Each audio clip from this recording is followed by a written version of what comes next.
because our deepest wounds often reveal our greatest purpose. Welcome to the Court of Connection. I have Jenny Cord here, who is the host of House of Impact. And I feel like this is incredible timing. I actually just met her in person, and I feel like we're I feel like I've known you forever. I'm telling you, it was so natural, so easy. So welcome to the podcast. Thank you for your time. Thank you for having me. I'm so excited. Yes. So there's a whole host of people out there who don't know who you are. So please start by telling us who you are. My name is Jenny Cord. I host a self-development podcast called House of Impact. And I basically took the leap to do podcasting in 2024 after doing 7 years of building a business. I was running a consulting agency, and then I realized that what I was doing is not what I truly wanted to do and my purpose and my calling. So I took the scariest, riskiest leap of faith, and I started the podcast, and I started to put content out there on basically helping people how to bridge the gap between where they are and where they want to be by literally becoming the person that gets themselves there. Mm-hmm. So I've been able to help thousands with the podcast. It's been a journey of resilience and a journey of keeping yourself grounded while a lot of things are changing in your life. And I wouldn't want it any other way. Mm-hmm. Thank you so much for sharing that. I think I'm excited about this episode specifically because I think there's so many of us out there that are stuck in 9 to 5, stuck, making money for other people, not living in their dream and purpose, and watching people like you take the leap and go chase their dream and believe in themselves and feel frustrated that they're not doing it, And so I've listened to a lot of your stuff so far, and I'd love to hear about the season leading up to the leap. Mm-hmm.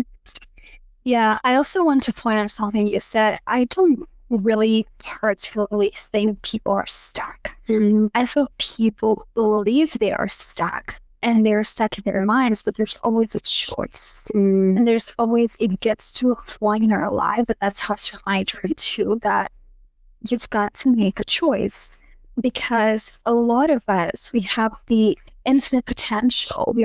Everyone is we were created by God. We've got the universe. We're not by ourselves. And our strength and our power, it doesn't come from ourselves alone. It comes from God and from what He's created us to do. So a lot of people, they think they are stuck, but that's what they believe. So if you believe something, it will be so. Mm-hmm. So for me, I would love to say to you and to people and to every person that asks about my story, so how was it? We were just going on a walk and then you decided to do a podcast. I would love for that to be my story, but it's not. So unfortunately, I started my podcast when I was the lowest in my life. I was living in Bali with my now ex-partner, and I hit rock bottom with my business. I almost filed for bankruptcy, which I've never done in the past 7 years. I also almost get deported from the UK because I was very close to losing my residency papers that I needed. And I was at such a low point, and I've done therapy. And instead of paying for therapy, I literally borrowed money from my partner, and I started recording the podcast because I needed that bridge of hope of, if other people are living their dream life and their dream and in their purpose, why can I not do it? What do they have that I don't have? So that was my thinking. And then I started recording with them, and I had no name for the podcast. I had my mental health was really bad, and what a lot of people don't know, and you would not be able to tell by just watching the videos on YouTube and listening to podcasts, is that before starting recording, I was bedridden for 6 weeks. I couldn't leave I just was going from bed to sofa, and healthcare in Bali is not the same as healthcare in Europe or in here. And I had a lot of vertigo attacks. So for people that don't know what vertigo attacks is, it's kind of like a mix of panic attacks and anxiety. So it affects your vagus nerve system. And like physically, you from the moment you wake up until the moment you close your eyes, depending on how it is, mine was so severe. I thought I had like something really wrong in my brain at the time. Like the whole thing is spinning. So whenever you get up, you don't even have bonds in you. So that's how I was feeling. That's how I was feeling when I started recording the podcast. So it was not at my best. And again, it's not a story that I would wish I would say just like, oh, I was all joyful. Like I'm afraid and took this leap of faith and I did it. I did it because I needed it. And because I always say this, like it really helped. It saved me, my spirit, my soul, my mental health, because it was going down a path that I was just thinking things I should not be thinking, and I've never had that. And when you're also in a toxic environment, and when you also don't have the financial resources that you had before, because for people that don't know, I experienced both extremes. Before that, I was in a high rise in London. I was making, I think in a day, I made like 20,000 from one con. So I was making a lot of money. And then going from that to being in a relationship that later on became toxic. And I also lost faith and hope and direction for my life. And I was literally in Indonesia, where I was so far from home, even further than I am here. I was in such a point. There's like, there needs to be something else. Like, this cannot be my life. How can I have gone from this high to this very low? This cannot be my life. So I started the podcast, and I recorded 12 episodes in Bali. I had no name, no brand, no money, no nothing. But I was able to bring in people onto a podcast, and then I've launched it the 1st of October 2024 when I was a bit like settled in London, and I was like, okay, God, like, if this is what you want me to do, I'll just do it. But when I launched it, I did not think, it's like, if it can help one person, I am like super happy. I did not think that people would actually tune in, because I think 95% of podcasts that make it past 2,000 downloads. And like, we're approaching that now. So it's like, I did not think that a year later I would just be flying in between London and Austin for a podcast. I did not think it was going to be my life. But I'm so glad that I hit rock bottom. And I talked about this with Sean the other day, Sean Winston. If you guys know him, he's amazing. But we need to hit rock bottom to be fed up with the lives that we're living. And like, I know there's something else for me out there. And we wouldn't think that there's something else if we truly deep down didn't believe that we're meant for. We were just like sitting on the couch, like just going back to our 9 to 5, just what I want to do. We would not have that thought. And so I had that thought, and like, I couldn't see who I could become, but I knew there was more. There was more of me, and there was more that God wanted me to do. And then I switched that from like, when I was studying a little bit better, and I switched that to like, imagine there's someone out there that's struggling with the exact same thing I'm struggling with, or that their mental health is so bad they just don't see the light. Like, how can I bring that like closer to them through the podcast, through what I've been through? And so what I felt called to do is turn my mess into my message, and everything went from there. Yes. Oh, there's so much in there that I want to unpack. But the first thing is that stood out to me is when we are connected to meaning and purpose, our lives become bright and fulfilling. And when we're not, they're dark. And, you know, I work at a treatment center, and that's, you know, one of the biggest things that we do are help people get connected back to their meaning and purpose, right? What do you want to do? What will light you up, you know? And so that's essentially what your story did. It was like, I don't know how I'm going to do it, but I have this meaning, and I have this drive and desire to do this thing, which then gave me purpose, right? And now you're living a life that you didn't think that. Yeah. But also the thing with purpose, and the thing with living in your purpose,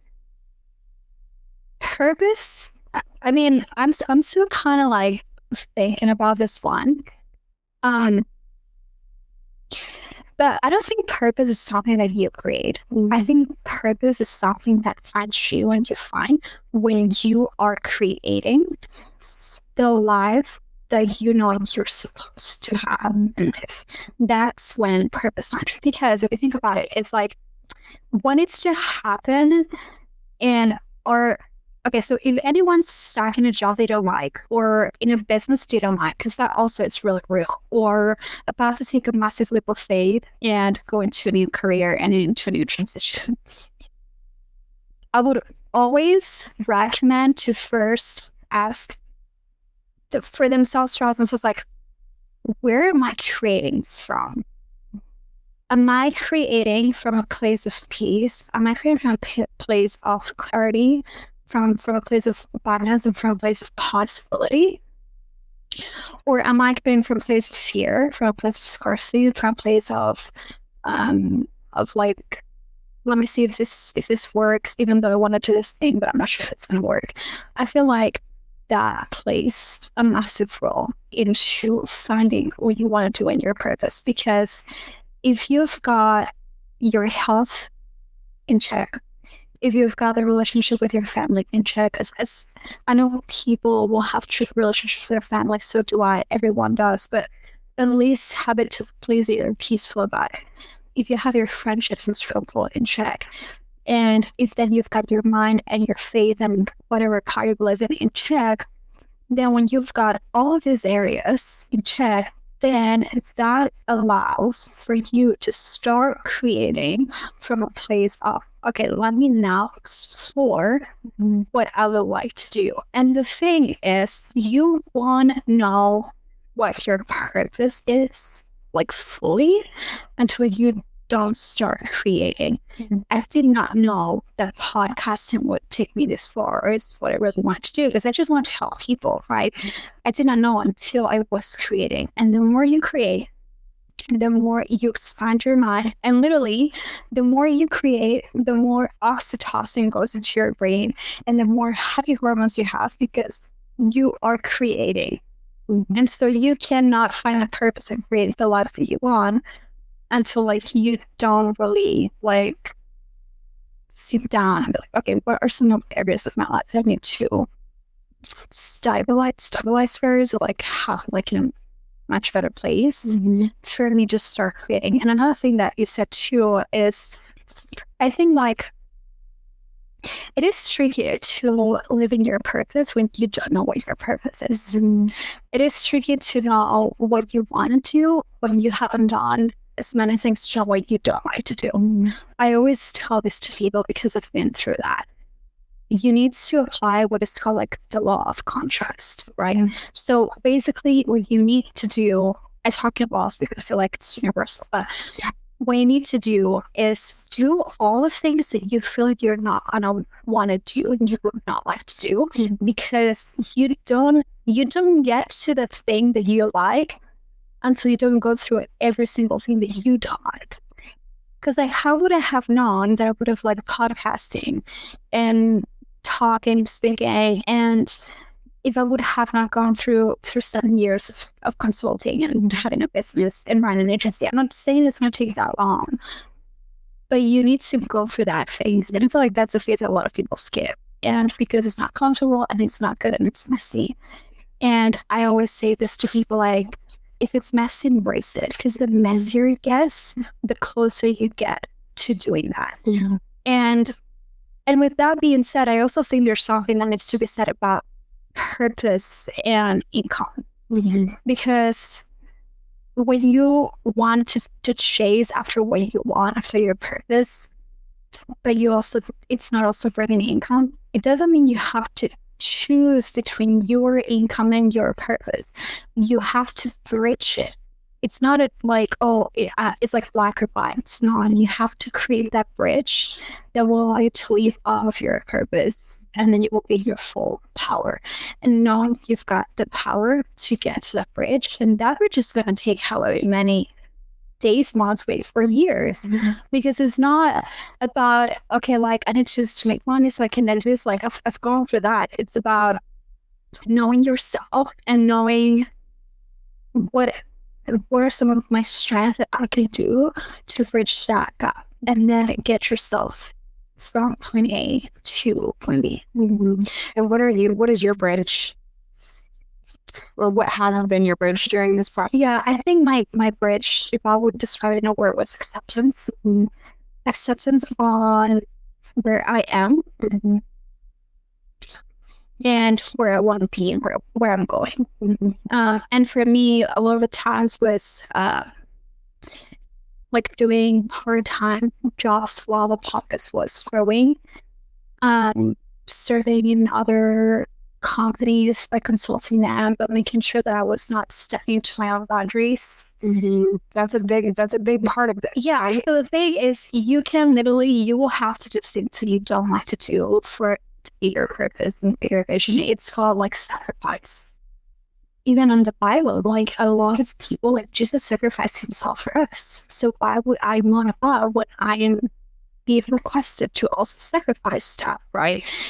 And that's the thing where people don't understand, which is totally fine, it's totally fair, but something's gotta give. And when you're getting at the end of that bridge, where you are like, when you start to think about possibilities, which like I've gone to the other side now, but it's like, okay, how can I start monetizing my purpose? And then your mind expands to every single possibility. But when you're like, oh, maybe let me take some more time here, some more time there, you can take time, but it's going to take you longer. And I am a firm believer that the more plan Bs you have, the less fun A you will have as well. Well, that's what you said on your last episode that really stood out to me was like, my plan, your family, your mom or someone had asked you, right? What's your plan B if this fails, right? And you're like, my plan A is my plan B, is my plan C, as I say, you know? And I was like, yes, like that, but that's like the unwavering certainty of like, this is going to work. But you know, also why that does too, like it's science and neuroscience too, like the less options you give your brain, the more your brain is going to focus on that one single point. So if I tell you to like look at that point, like you can just see that point, right? So your brain is going to focus all the attention on that. But if I tell you like, okay, look at the point and then that point and then that point, you're going to be like, oh, okay, like which one? And so like your brain's going to be so divergent that it's not going to know where to, what levers to pull, what directions to take, what decisions to make. And so for me, it was like, when I look back in my life, I moved to London at 23. I had no plan B. I only had plan A. And my mom, so at that time, she was like, what are you going to do for work? It's like, I'm going to build my agency. But what are you going to do for work? Like, no, that's my job. And so I raised that identity, and there was no plan A. Same like with the relocation from Europe to the States that I'm going to do this upcoming year. There's no plan B. Like the plan B is still the plan A. So the more options, and I know this might sound a little bit extreme, and I would say also for people that are listening to have grace, because I am here, but it took years to get here. So people need to have some grace for some passion, but the less options you give your brain, the more your brain is going to start scanning for what could we do with what we've got, what could go right, what could go wrong. And also when you're stuck, also in a life that you know it's not your life, it feels so wrong that it cannot be right. But when you are building a life, even if financially doesn't make sense, even if people tell you not to do it because, oh my Lord, like people keep telling me every day to not do it. It feels so right that it cannot be wrong. Literally in shows, because I believe that. I believe that so deeply. You know, it's I wanted to take the jump for a long time to like invest in myself, and like, you know, I was sharing this with a friend yesterday. I spent most of my life on the sidelines of my own life, right? And there's something in me that's like, I'm done being on the sidelines of my own life, right? And what did it take you for you to be like, I'm done? Like, were you like really unhappy? Were you just... I think like, well, I haven't fully made the jump yet, right? But like, what shifted in me making the decision that I was ready to invest in myself is that I had been on a journey of like rediscovering myself, loving myself, believing in myself, doing all of that transformative work, where then you find yourself in a 9 to 5 and you're like, there's no way. Like, there's no way that this is the end point, right? Like, I am made for so much more. My story, my every painful thing I've ever been through, everything I've overcome, right? It's meant for a reason, right? And it's not a 9 to 5 job, you know? And it's not about the job. Like, I love the place that I work, right? It's an amazing place. They do amazing work.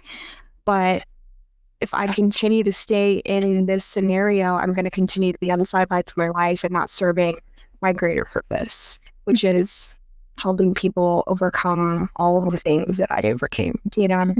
So to answer your question, it's just been a journey of falling in love with myself and believing that I'm worth more, you know? I'm worth more than punching in and punching out, you know? And so That's beautiful. yeah. So there's something that you said earlier about that started the question for me. What was it like? Were there moments where you were in the beginning creating from a place of scarcity because you quite literally, you know, didn't have a whole lot materialistically speaking, right? Did you ever find yourself in modes where you were creating from lack or scarcity?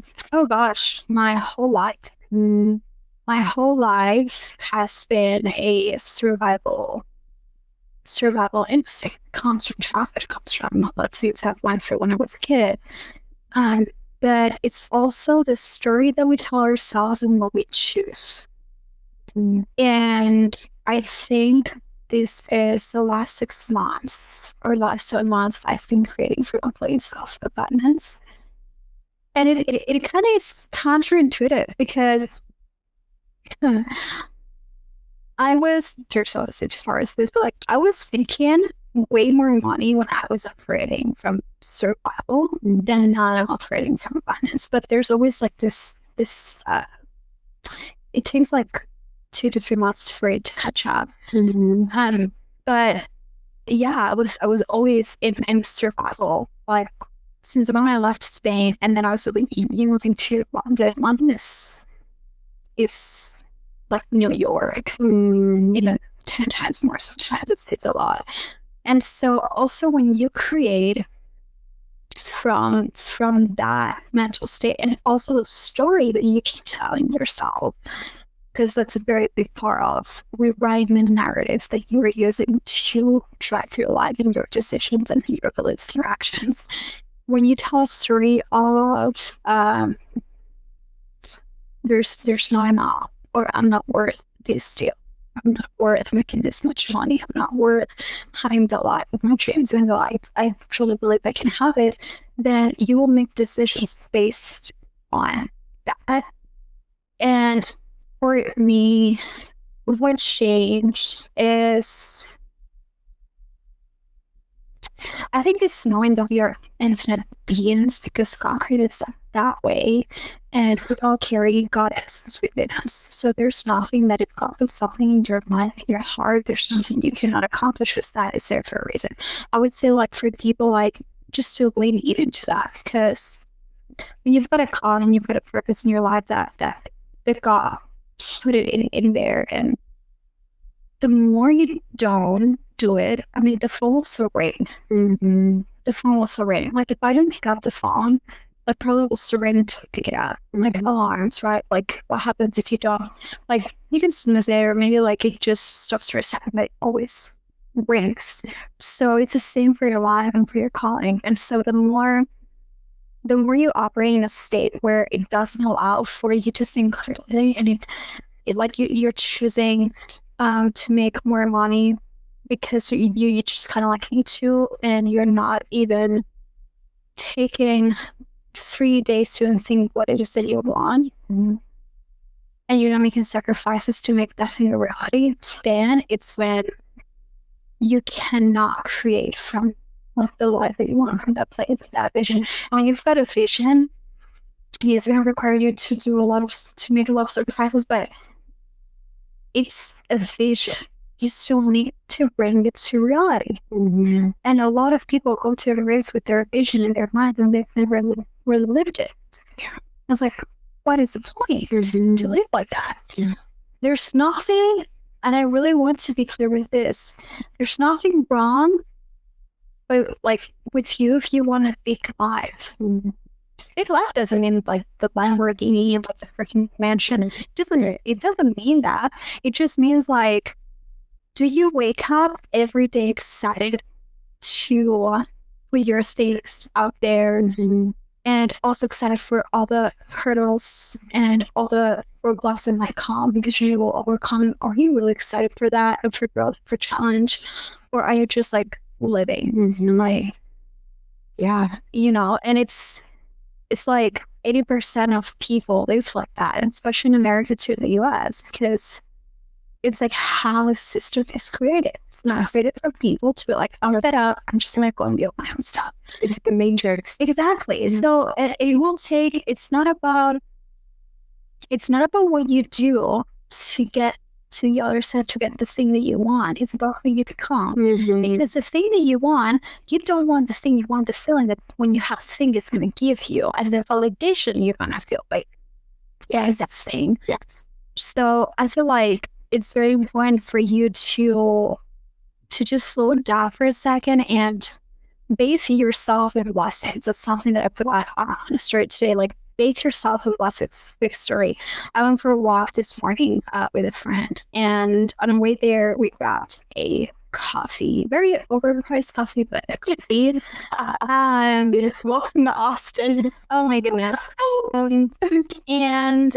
And then we were running late, and I was wearing this new jacket, like cream jacket that I got. And then we were just walking like really fast, and I just spilled my coffee over my jacket. And I'm like, for a second, I was like, oh my gosh, this brand new coffee stains a lot, like $70 on the window. Like, that's what I thought. But then I was just like, look around you. Where were you? You're freaking Austin. Where were you a year ago? A year ago, you were back in a freaking relationship that was not good for you. You couldn't even go home for Christmas because you were not even, the residents of you were not even settled. You had $50 in your bank account. You were burned out from a job that you didn't like to do. Like, you spilled coffee on your $80 jacket. Yeah, that's unfortunate. But if it doesn't go away, you can either pay someone to get it out, or you can rebuy it. Yeah. And you're freaking another continent with something that I'm like flying from between London to Austin every 2 months. That's a lot financially, right? It was like, in what world did you imagine yourself being here? Like, bathe yourself in blessings, you know? So I feel like that is what people need to do, is like bathe yourself in your current blessings. If you have a roof over your head, if you can like put food on your fridge every week, like every time I go grocery shop and I can fill my fridge, I don't know how to explain it to people because it sounds really like dumb. No, but I get it. It's such a feeling of like, because 18 months ago, I spent 3 days with no eating because I had no money for food. My friends had to help me with that. And now I can fill my fridge with nutritious whole foods that I myself bought through staying true to myself and what I want to do. And I feel like that's what people like don't realize. You need to bathe yourself in blessings. Are you healthy? Have you got a roof over your head? Have you got food in the fridge? Have you got a TV? A lot of people have Netflix, right? Have you got Netflix? Have you got like a laptop? Have you got friends around you? Have you got family? Yes, okay, then you can create from that space. That's enough. Yeah. You're not like having go to hunt every day. You're not being like, oh my gosh, I'm gonna be evicted. I mean, if you're gonna be evicted, then maybe get that straight out first. But yeah, it's, what is there to panic about? Because like, worst case scenario, when it doesn't work, you realize like you might have done it this way, you can go to another. You need to be willing to adjust the path, not the destination. I mean, destination is going to be your goal, but if you are willing to adjust and redirect the path, you will still get there. Maybe not as fast or not as how you imagine it to be, but you will still get there. And people don't realize that our lives are so malleable, and so is our belief and our minds and our identity, that we can make anything happen at any time. Yeah. We get lost. That's such a good point. We get lost in it's not turning out the way that I thought it would. So then something's wrong. And it's like, no, it's just exactly what you're saying. Sometimes it looks a little bit different than the destination. I love that. I'm gonna keep that close to my heart. It's like the destination is the destination, right? But the journey might pivot and change, and you might and you will have to pivot. Yeah. I feel it like times 5. How important do you feel like nervous system regulation has been through this experience with you? 100. Yeah, I would say I'm not fully there yet. That what it was to what it is now. Yeah. 180. I was so dysregulated every time I was doing business, and every time I was trying to put my life together, and it took 2 years to get to when I'm just like flat. Unusual. You know, when like the water is flat. Yeah. What were some ways that you did that, like work on your nervous system? Well, I'm still doing that. I have a friend, she's asked me some exercises. I don't have to do it that much these days because it's very much good. I think one of the main things is learning how to deal with uncertainty and learning and being like, I'm safe. I'm safe. Yeah. I'm safe. I'm safe. I'm safe. And that was a very big thing for me because, I mean, I was being after adoption when I was 5 years old, and then I was being adopted too. Yeah, adopted too. So nice. Anyways, keep that. Yeah, I could. Yeah. So and then my dad left, and then my parents divorced, and then my mom was like survivable for like the whole of her life. And so I had to learn how to deal with uncertainty. Another thing that I did for my system, which not a lot of people will be able to do, this was extreme. I moved out of the place that was making me in a fight or flight. Like London has been amazing. It has served me for so many years. I still have to. I'll probably be there for now 3 months while I wait for me US visa to process. But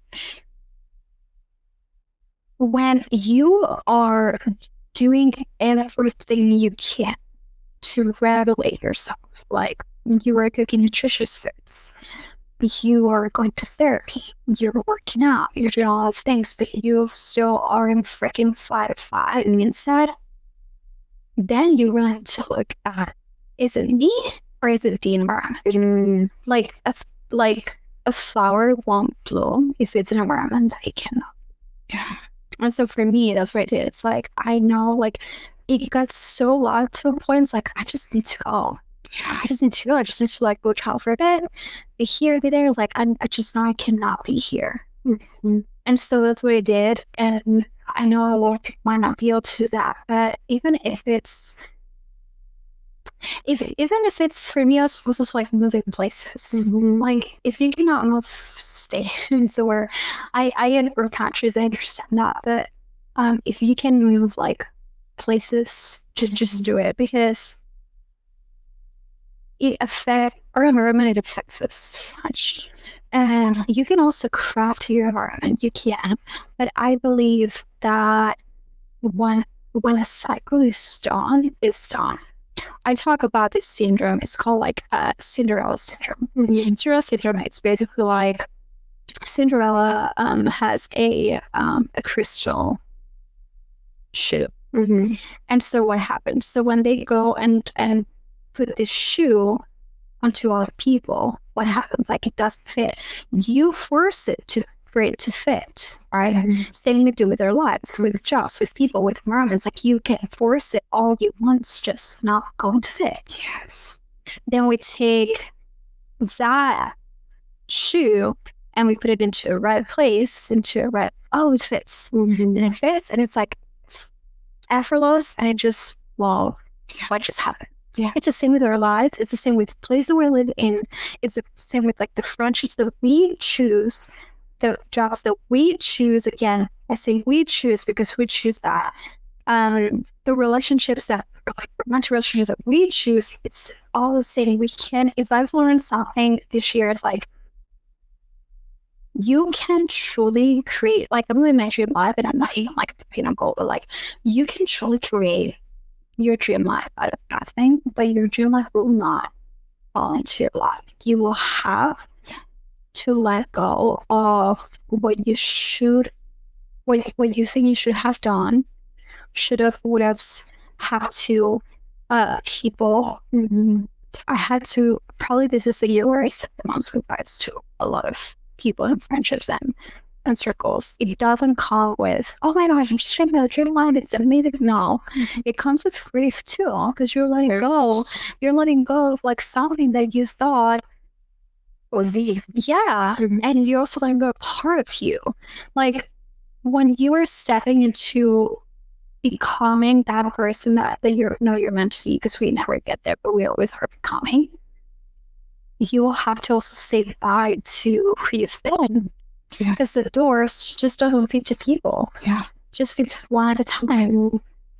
I actually, so Cobb Blackson, I think you would absolutely love to interview. He's incredible. Such a great story, great person. And he said that in the last clip that I posted was, you're going to have to let go of the version of you that, the version of you that you are, so that you can step into the version of you that you're becoming. Like you can't, and he took it further and further, but you can't do both. And I think that's like where I'm struggling, is I'm showing up at my job with integrity and doing my job is important to me, right? Like and this is also important to me. Like my dream is important to me. I wouldn't say necessarily the podcast is the full dream, but it's part of it. And I feel like I don't have the energetic space to give it the attention that I want. And so I feel like I'm kind of half-assing everything in my life right now. But that's okay, because there will be a period of your life where you will have to like half-ass being in one place or in the other. But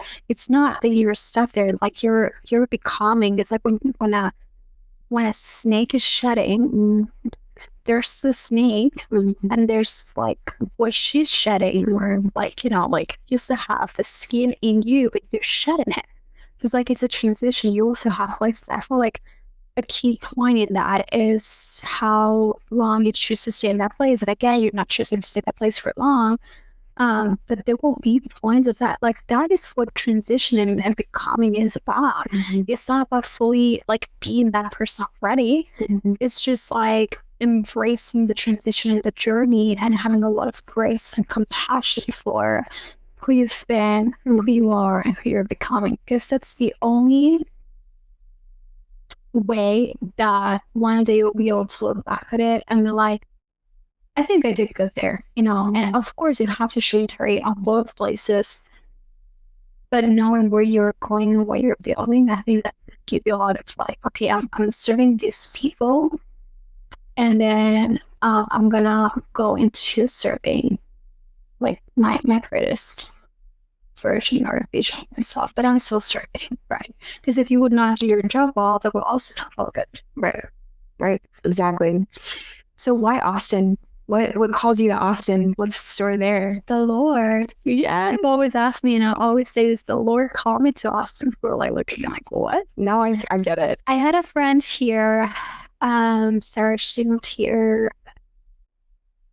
She was in London living, and then she moved here, and then now, so I went to visit her. I've never been to the States before, but it always called me. I mean, and it was, I wanted to move to the States so bad. It was like, how am I going to move to the States? What visa? Like, how am I going to do it? I was not there yet. And I came to the States, and I landed in Austin for the first time. This is for the first time, 15th of July. And I remember October, I was on Pinterest and I was just doing a vision board about Austin. And then obviously, like, the Lord would put me in my heart. And then I would be like, the Lord, how? Like, I only have like £100 in my bank account. How do you want me to do that? Well, he did it. He did it. And by the time I came here, I only came here for 2 weeks and I extended for a month. And I was still paying rent a month. So it was just like a lot. And then I was like, okay, there's something awesome for me. I'm just going to go and see. And then when I landed, he's like, yeah, like, I'm meant to be here. I'm going to be here. So then when I came back 3 days later, I packed my things and I moved out of London. I moved out of the UK and I went traveling. And then I'm like, okay, like, I want to spend 6 more weeks in Austin before I fly back to Europe. And this time around, it's like, okay, like, step out in faith. Like behave as if you were living here as you will. And what happens when we, like, little side note on there, what happens when you act as the person you want to become and you act as if you already have the blessing and you are blessed because you are, your whole life and your whole nervous system and your whole brain rearranges to make that possible. Yeah, that's manifestation. Then all of a sudden it's like when we're signaling, like, I don't know, like, I want to, but I don't know how it's gonna happen. And the universe is like, okay. But when you're like, it's gonna happen. I don't know how it's gonna happen, but it's happening. It's already happening. The universe is like, oh, okay, cool. And it starts moving all these people and situations. Exactly. Yeah. For manifestation is, I feel like it's just God expressed. It's the expression of God. Like, he can make anything you want happen, but he needs you ready for that to happen. Right. So there's really becoming is so exactly. So it's like, can you when I created the podcast, in my mind, I was already like a top rated podcast. Whenever I say, like, I did like something like I did like this on Canada, like top 100 UK podcasts. 3 days later, the podcast was ranked in the top 100 in the UK. How? I have no idea. So when I left Austin, it's like, yeah, I think I'm going to be back here 10th of November. I had no idea how. I had no, like, 10th of November, I was landing on Austin. And a year ago, I was like, for Thanksgiving, I was like, this exact time next year, I'll be in Austin. I'll be having my first Thanksgiving. So then I said, people like, when are you moving here? Oh, end of April. Is the path clear? It's certain? No. Yeah. Can I see the end goal or like the finish line? No. But I know it's happening. Yes. It is happening. So I feel like that's also the exact same thing that people need to apply to their own lives. Yeah. Just, if I promise you, I had Evan Britton, he's a former NFL player. And I said to him, I always bring this episode because it truly changed something in my brain. I said to him, like, did you know you were always going to be an NFL player? He's like, I knew. I knew since when I was 8. And I slept, I ate it, I really, like, I became it. I became for the NFL player, and then I got to be in the NFL. So it's like, you have to really become that person, even when you're like, but Jenny, like, it's so easy for you. It's like, no, I've been on the exact same journey. I'm in the exact same journey. People ask me, like, oh, what are you doing? Yeah, on this day, I'm gonna do this, I'm gonna do that, and like, it's done, it's happening. So you gotta become constantly and daily that person. Yeah. And I promise, and I can guarantee people, and I never guarantee it, but like, I can guarantee you will become that person. Like, there's no way that you would not. It just doesn't exist. And your brain rearranges you. Your whole psyche rearranges itself around that same outcome. Yeah. You used the word delusional on your podcast recently, and it's funny. I met these women at this seminar, and their podcast is called the Lulu Magic, and that's what they talk about, right? It's like, it might look delusional to the outside world, right? My unwavering belief of like, yeah, I'm going to be here in April. Yeah, no, but that is the key, right? being delusional, like, just means I don't see the path, but I know it's going to happen. And have a plan. Yeah. When we say delusional, it's not like, oh, like, let me just do be delusional. I'm like, Right. No, like, be delusional, yes, but have a plan. Move your feet. Exactly. And move from that delusion. Yeah. And like, start with it. Yeah. Because when you're building a life that feels bigger than the life that you've built, which totally fair, you need to be a bit crazy. It's like one of my best friends back in London, she's like, oh, it's gonna work because I'm crazy. There's no other way it's gonna work. There's no doubt. Yeah. So the more you give your mind less to doubt about, the less doubt your mind will have. Yes, which goes back to the focus state, right? It's so true. When you're thinking about all these different things, your mind goes into bilateral thinking, which then is you're thinking from fear. You know what I mean? And it's like, well, how's it gonna, and like the reality is, and Joe Dispenza says this a lot, we're connected to infinite possibility. Our minds aren't even going to be able to wrap around all the possibilities that are towards us, right? I mean, how many times have you had jobs or things or, income come your way from sources that you would have never been able to make up in your mind? Has that happened? Yeah. When you're like random sources of like opportunities to make income through this process just come find you, right? You need to be open to it as well, right? The more open you it, the more you signal to God, the universe, whatever, like, I'm ready for it. Like, even if I don't know how, I will imagine, like, I'm ready.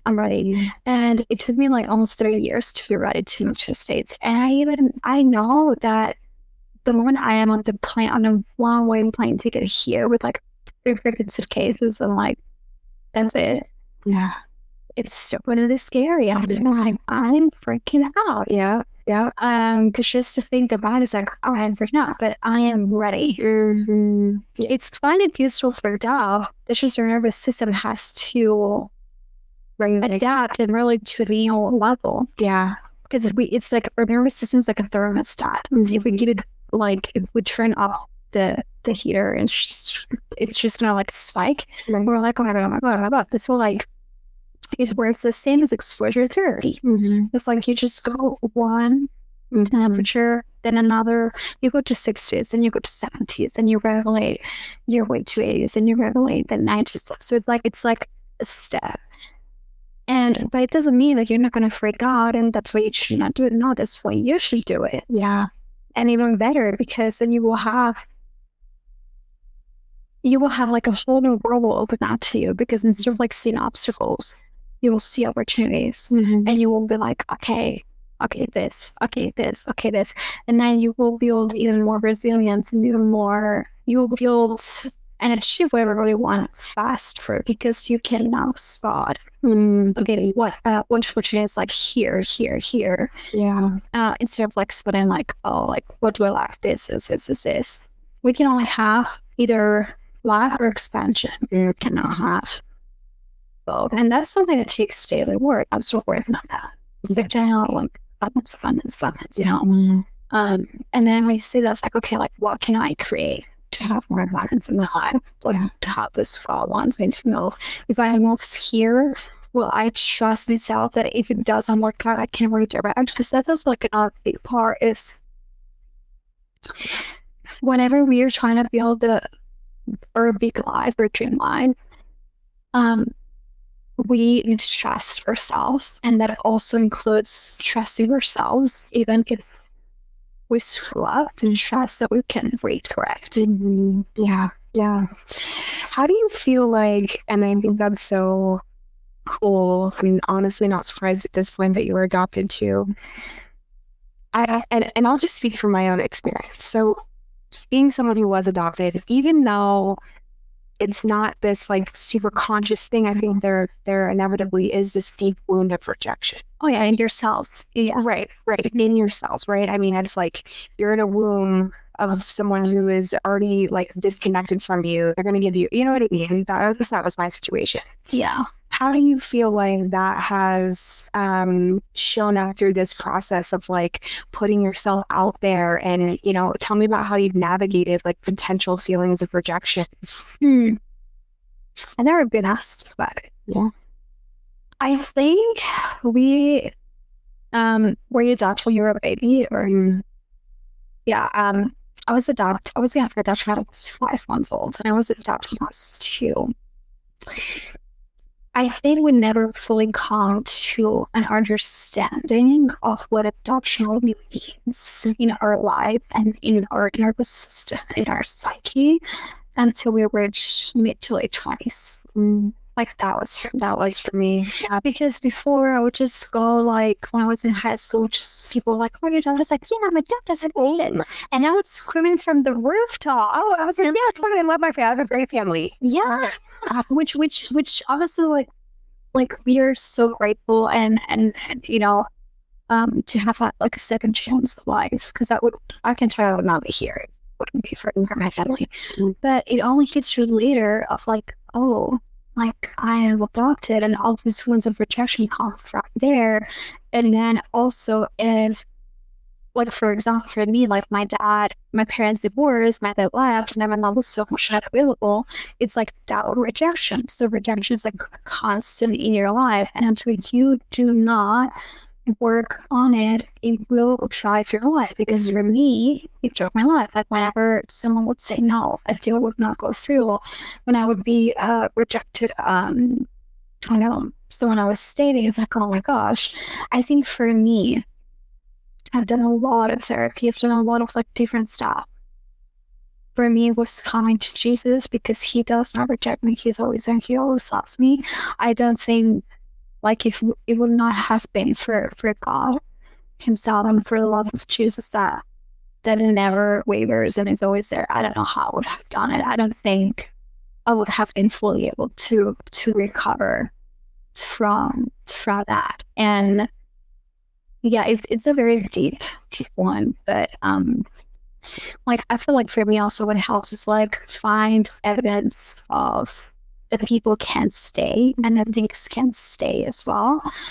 Because like for me, like being adopted, and obviously now it's like we want stability and certainty, but when we have it, we self-sabotage it, and we're just like, no, let me just move now. Let me not stay like put here now, because like I need.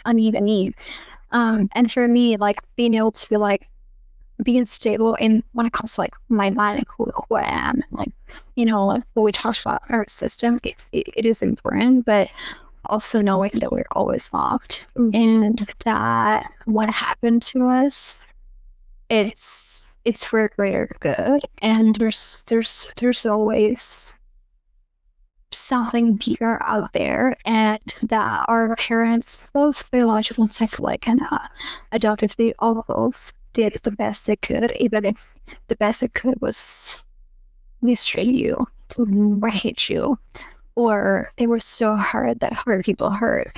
So I feel like for me, coming to terms with, oh, my mom gave me after adoption because she didn't want me, it's like, no, like she could not do it. She didn't know any better, and she just couldn't, you know. So I feel like that really helped. Yeah, and because I've done so much work around it too, and it's like the truth actually is that she cared so much that she didn't want to give you. She wanted to give you a better life, right? So she decided to give you away because she knew she couldn't do that for you. You know. So it's like, how do you want to look at it? Do you want to look at the poor baby that, you know, someone didn't want, or do you want to look at it as they cared so much they knew someone else could do better for me, you know? So yeah, I love that. Yeah, the rejection was interesting because I'll tell you, like, it's super sneaky. I've done a lot of work. I've been sober for 10 years. I've done a lot of like self-reflection, examination. Like I'm in a program, you know, and so like I've been doing this work for a really long time. And so the way that rejection shows up now for me, the wound is like when I got ready to launch the podcast and then I had to start promoting myself, it was like, I almost had a freak out on my couch. I was like, like I'm not doing this, because I did not want to have the potential risk of someone being like, ew, what are you doing? or like, oh, you know, or sometimes you also want it, right? It's like, it's not here of like, I don't want to be visible, but sometimes I really want it. Yes. I want to be okay with, and so that's what, going down to the root of the rejection. If there's no room for me to reject me, then you can't, right? The rejection, when there's a part of me that feels like whatever it is that you're saying is true, then the rejection can really hurt me. But if I am like, you can't reject me because I am complete and whole and worthy as God's baby, and I believe that, then you can't actually reject me. And I also, something that needs to be pointed out there is, we are not scared of our limits. Because we know our limits. We are scared of our power. Because we don't know how powerful we are. Yes, girl, that's it. 100%. I literally had this conversation last night with my friend Josh, who's talking about this, like on the same path with me. And that is what we were saying, was like, no, we're really scared of our power because we are powerful beyond measure. We're connected to source, God, infinite source. You know, we're extensions of God walking around on this planet. Do you think, I said this recently, do you think God would, like, if I'm an extension of source energy, right? Do you think God, if he was in human form walking around on this planet, he'd be like, I wish I was prettier. I wish I was skinnier. I wish I had this. No, he'd be walking with purpose, you know, and empowered. And so that's what I try to like remember whenever I like, when I have like insecurity come up, it's like, no, God would not be doing that. You know, he would not be worrying about how I'm going to get the next bill paid, or like how I'm going to, when I make the jump to live in my dream, how it's going to work out. He'd be like, it just is, you know? Yeah. It might take 2 to 3 months to fully adapt to it. Totally. Because you are, like, one of your foundations is not going to be there, but you are the foundation. You are now building that. And you have more control how you spend your time, what you do, what you build, the people you serve, how you earn money, how you... And that's also what we talked off camera that I asked you about. For anyone that's, like, looking to, like, take the lead, always make sure, because I did it, right? But, like, always make sure that you've got 3 to 6 months of runway. Because then you're not going to be afraid from scarcity survival. It's like, oh my gosh, I need to take this one. So I go and take money from everyone. You can like, okay, I've got, and I was like, always be making some sort of income already, but like, it's like, okay, go like, or move. And I think that people say like, move to your parents' place or move to from places. Let's just stay there for a month or two. Try to raise, if you don't have that runway, rent, because it's like the biggest hurdle for as long as you can. If you can do that, just make sure you have runway and allow yourself to build around that uncertainty, and then it will become really normal. I haven't had a 9-to-5 job in like 8 years. So it's been a lot. It's been a lot of like, oh, now I cannot pay taxes because I didn't put money aside for it.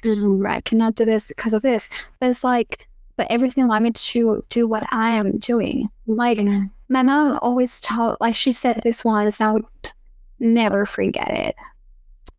Like I was in college, like almost finishing college, and I got made redundant, which is never happened, but I had a lot of anxiety in that job. And then I just called my mom crying. It's like, Mom, oh my gosh, they fired me. She's like, good. And then you have your full last year of college to actually go to college and enjoy college and just not work your ass off. It's like, and she was like, you're not a good employee, Jenny. You're going to be an amazing employer at whatever you want to do, but you're not a good employee. I love that. And so I'm good at building or like doing the creative and probably like leading the team more than I am like part of the team. Like as in like, you know, and I try this structure, it doesn't work for me.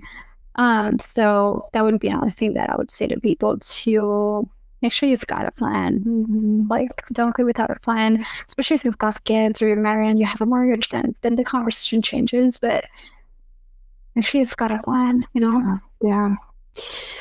So if you could go back and tell your younger self whatever she needed to know to move through this journey of life, what would you tell her? It's gonna be okay. You will be okay.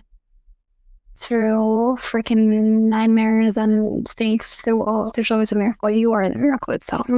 You're gonna be fine. Yes. Yeah. Oh, I love that so much. I am so looking forward to you moving to Austin. Oh my gosh, I am so looking forward to it. Just a few more months, but God willing, yeah. We are gonna go walk the trail. Oh my gosh. I will be but anytime, girl. And I also want to pick your brain at some point about strategy, because that's something I don't. That's what I do. Know much about, you know. I don't. I mean, I'm just like a baby. I'll say this real quick too. Like, so I had permanently deleted all my social media accounts a year ago, and then this whole podcast thing like kind of fell in my lap. So I had to start from ground zero. You can build faster if you start from ground zero. That also nothing for people. Even if you start from scratch, I started my life from scratch twice. I'm turning 30 next year, so it's also like it brings some perspective. Sometimes it's better to start from scratch and build. Like when you sometimes it's better to like break all the bricks and start building from scratch from a stronger foundation, then start building from like shaky foundation, because it's gonna fall. Yeah. So for everyone that feels like they're starting from scratch or like they're too old, like whatever, it's like you're not. It's just lay down the foundation of the first bricks. Make sure that is freaking strong. Meaning your mindset, your identity, your environment, your relationships, your friendships, your health, your relationship with yourself is freaking strong. Those are like the first freaking bricks you need to build. And then the rest will just like, it will not crumble if you've got. So the foundation now is like, God is my everything, like solid foundation, and then you will be able to start building from that belief. And whatever happens that you would not expect, because yes, it will hit the fan, you will be fine. Like you will be fine. The only thing that we've got is death at some point. Then obviously, then we're done over. But you will be, Thank you so much. Will you please tell everybody where we can find you, and I'll make sure and link it all below. Yeah, so I have my show, Has a Feedback Podcast. You can link them to Spotify. My social media is Jenny Core with 2 I's, because my name was taken, on Instagram. So I feel like people will be able to find me there. Yeah, I'll make sure and link it below. I could seriously talk to you forever, but I want to respect your time too. Thank you for coming once again, and I look forward to connecting with you in the future. Thanks for having me. Yes. May the cord that binds us to one another and to Source remind you that you are never alone, always guided, and always home. Until next time.